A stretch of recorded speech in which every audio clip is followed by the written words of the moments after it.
सुप्रभात। भगवत कृपा से इस वैश्विक महामारी के दौर में आप अपने घरों पर सुरक्षित और सकुशल होंगे। वर्तमान इस वैश्विक महामारी के चलते संपूर्ण भारत में लॉकडाउन है और लॉकडाउन की वजह से विद्यालय और कॉलेज शिक्षा वो बाधित हो रही है। परंतु राजकीय उच्च माध्यमिक विद्यालय मैनपुर द्वारा ये प्रयास किया गया है इस लॉकडाउन में विद्यार्थियों की किसी प्रकार से पढ़ाई बाधित न हो, इसके लिए डिजिटल कक्षाओं का आयोजन किया गया है। आज की इस डिजिटल कक्षा हिंदी साहित्य में आप सबका मैं हार्दिक स्वागत और अभिनंदन करता हूं। प्रिय विद्यार्थियों, माध्यमिक शिक्षा बोर्ड राजस्थान ने कक्षा 12वीं के हिंदी साहित्य का पाठ्यक्रम है, उस निर्धारित पाठ्यक्रम की आज की इस कक्षा में अंक भार सहित चर्चा करेंगे, उसका विश्लेषण करेंगे ताकि आप प्रत्येक बिंदु के ऊपर किस बिंदु का कितना अंक भार है उस चीज़ को आप समझ जाएं और निकट भविष्य में आप उसी के हिसाब से अपनी तैयारियां हैं उसका श्री गणेश करें ताकि आप अच्छे अंकों से और वांछित सफलता है उसको अर्जित कर सकें। कक्षा 12 का हिंदी साहित्य का जो माध्यमिक शिक्षा बोर्ड द्वारा निर्धारित पाठ्यक्रम है उसमें 3 सहायक पुस्तकें हैं और काव्य शास्त्र, इस तरह से 4 भागों में इसका विभाजन किया गया है। पाठ्यपुस्तकों में पहली पुस्तक सरयू है, दूसरी पुस्तक मंदाकिनी है और तीसरी हिंदी साहित्य का संक्षिप्त इतिहास और काव्य शास्त्र। इन चारों को मिलाकर के हिंदी साहित्य का जो पाठ्यक्रम है वो निर्धारित किया गया है। अब हम इनको अंक भार सहित इनका विश्लेषण करेंगे। तो सबसे पहले हिंदी साहित्य के संक्षिप्त इतिहास पर हम चर्चा करें तो हिंदी साहित्य का संक्षिप्त इतिहास की पुस्तक है कक्षा 11 और 12 के लिए एक ही है, लेकिन उस पाठ्य पुस्तक में आदिकाल, भक्तिकाल और रीतिकाल तक का जो पाठ्यक्रम है वो कक्षा 11 के लिए निर्धारित किया हुआ है और आधुनिक काल का जो पाठ्यक्रम है वो कक्षा 12 के लिए निर्धारित किया गया है। आधुनिक काल में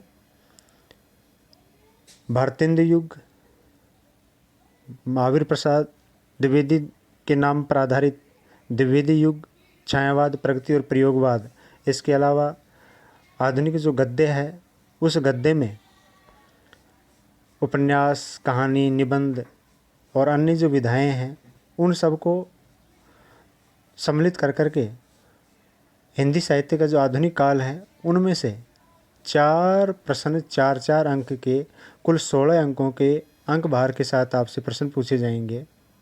यदि हम उसका अच्छे से अध्ययन करें तो प्रथम जो 4 प्रश्न हैं उनमें से 16 अंक हैं हम आसानी से प्राप्त कर सकते हैं। आगे की आने वाली कक्षाएं हैं उनके अंदर हम इनका विस्तार पूर्वक अध्ययन करेंगे। इसके अलावा हिंदी साहित्य की जो अन्य पुस्तक है उसमें सरयू, ये पाठ्य पुस्तक बहुत ही महत्वपूर्ण है विद्यार्थियों के लिए, इसका अंक भार भी बहुत अधिक है। ये सरयू है, इसमें गद्य और पद्य रचनाओं को शामिल कर करके इस पुस्तक की रचना की गई है। कुछ पाठ इसमें गद्य के हैं, कुछ पाठ इसमें पद्य के हैं। उन सबको गद्य और पद्य के अंदर अलग अलग विभाजित है, उसको ध्यान में रख करके ही इनमें से जो प्रश्न हैं वो पूछे जाते हैं। तो सर्वप्रथम गद्य और पद्य से एक एक व्याख्या है वो पूछी जाएगी जिसमें विकल्प होगा, पद्य के साथ भी और गद्य के साथ भी। वो 3 अंक के 3 गद्य से और 3 पद्य से होंगे। इसके अलावा एक एक प्रश्न गद्य और पद्य भाग से निबंधात्मक पूछा जाएगा। जो प्रत्येक प्रश्न है वो 4 अंक का होगा और टोटल उसके 8 अंक होंगे। इसी तरह से लघुतरात्मक प्रश्नों में गद्य और पद्य से 2-2 प्रश्न पूछे जाएंगे। प्रत्येक प्रश्न का अंक बाहर है वो 3 अंक होगा। इस तरह से कुल मिलाकर के 12 अंक के इसमें लघुतरात्मक प्रश्न पूछे जाएंगे। इसके अलावा गद्य के लिखने वाले लेखक और पद्य के लिखने वाले कवि हैं, उनका एक परिचय, जीवन परिचय, उनका जो काव्य परिचय है वो पूछा जाएगा। इनमें जो 17-18 कवि हैं उन सबको ध्यान में रख करके हम उनका कवि परिचय और लेखक परिचय ध्यान रखें तो हम ये 2 अंक आसानी से प्राप्त कर सकते हैं। तो लेखक और कवि परिचय है उससे संबंधित एक प्रश्न पूछा जाएगा जिसका अंक भार 2 अंक होगा।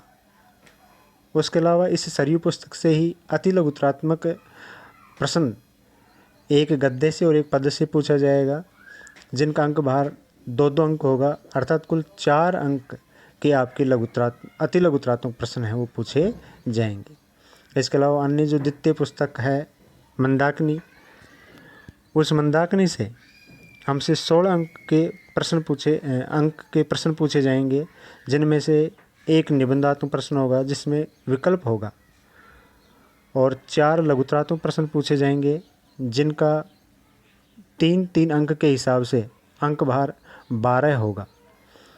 इसके अलावा हिंदी साहित्य के काव्य शास्त्र के भाग में काव्य शास्त्र के बिंदु हैं वो रखे गए हैं।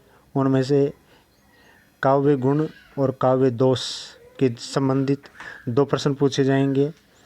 1 अंक का काव्य गुण से प्रश्न पूछा जाएगा और 1 अंक का काव्य दोष से पूछा जाएगा। कुल मिलाकर के ये 2 अंक के प्रश्न होंगे। इसके अलावा बहुत ही महत्वपूर्ण और बहुत ही आसान, बहुत ही सूक्ष्म पाठ्यक्रम और जिसका अंक भार 6 अंक है, छंद से संबंधित प्रश्न पूछा जाएगा। छंद में कुछ एक वर्णिक छंद हैं और कुछ एक मात्रिक छंद हैं। उनसे संबंधित 6 अंक भार के 2 प्रश्न पूछे जाएंगे। उन छंदों में गीतिका, हरिगीतिका, छप्पई, कुंडलिया, द्रुतविलंबित, वंशस्थ, कवित, सवैया ये छंद हैं। इनमें से जो शुरू के 4 जो छंद हैं वो मात्रिक हैं और अंतिम जो 4 छंद हैं वो वर्णिक हैं। इन छंदों में से एक वर्णिक का पूछा जाएगा और एक प्रश्न मात्रिक छंद से पूछा जाएगा। कुल मिलाकर के 6 अंक भार के छंदों से प्रश्न हैं हमसे पूछे जाएंगे। आइए हम आगे बढ़ते हैं और आगे अलंकार जो बहुत ही रोचक और आसान है उनमें से कुल 2 प्रश्न पूछे जाएंगे जिनका अंक भार 4-4 अंक का होगा और कुल मिलाकर के वो 8 अंक के प्रश्न पूछे जाएंगे। इस तरह से हमारे इस पाठ्यक्रम में हिंदी साहित्य के संक्षिप्त इतिहास से 16 अंक, सरयू से 32 अंक, मंदाकिनी से 16 अंक और काव्य शास्त्र से 16 अंकों के प्रश्न पूछे जाएंगे। कुल मिलाकर के 80 अंक ये हो जाते हैं और 20 अंक हैं जो हमारे 3 टेस्ट, अर्धवार्षिक और सेशनल वर्क और हमारी उपस्थिति के आधार पर हैं। इस तरह से जो हमारा पाठ्यक्रम है ये निर्धारित किया गया माध्यमिक शिक्षा बोर्ड द्वारा। प्रिय विद्यार्थियों, अब ये जो पाठ्यक्रम है इस पाठ्यक्रम से संबंधित ही हम आगे के जो कक्षाएं हैं उनमें एक एक कर करके इन विषयों पर, इन बिंदुओं के ऊपर हम चर्चा करेंगे। और सबसे पहले हम काव्य शास्त्र का विश्लेषण है वो आरंभ करेंगे। काव्य शास्त्र में गुण और दोष है। अगली कक्षा लेकर के मैं पुनः आपके समक्ष उपस्थित होऊंगा। Thanks for watching. Stay home, stay safe. Thank you.